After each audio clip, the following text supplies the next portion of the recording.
தூய்மை. ஈன்றால் பசி காண்பாலாயினும் செய்யற்க சான்றோர் பழிக்கும் வினை. குறளெனும் தெய்வநூல், திருவள்ளுவரெனும் தெய்வப் புலவர்.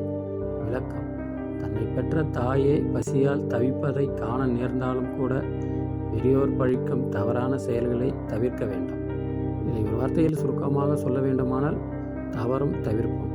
இது அடுத்து வருகின்ற ஒளிப்பதிவில் தாயே தவித்தாலும் தவறான செயல்களை தவிர்க்க வேண்டும் என்பது பற்றி ஒரு காட்சியுடன் காண்பிக்கப்படுகிறது. நன்றி, வணக்கம். ஒருவேளை அடுப்பு எரிஞ்சாதான் அப்படின்னா, அன்னைக்கு அம்மா போகலை அப்படின்னா 5 பேர் வீட்டில் இருக்கீங்க, அவங்களுடைய நிலைமை மறுநாள் பட்னி தான் இருந்தாங்க. அது மாதிரி சூழ்நிலை இருந்திருக்குங்களா?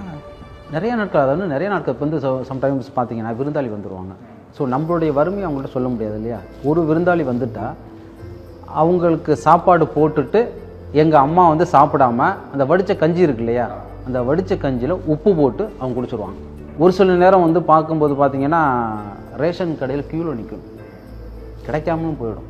அதுக்காக அரிசியை கடனை வாங்குவோம் பக்கத்து வீட்டில். ஒரு படி அரிசி, அரைப்படி அரிசி, ஒரு படியோட யாரும் கொடுக்கறது கிடையாது, காப்படி அரிசி அப்படி தான் கொடுப்பாங்க. கடனாக வாங்கி நாளைக்கு கொடுப்போம் அப்படின்னு சொல்லி இந்த காசை வச்சுருந்து அடுத்த நாள் வாங்கும்போது சேர்த்து வாங்கி அவங்களுக்கு கடனை ரிட்டர்ன் பண்ணிடுறது.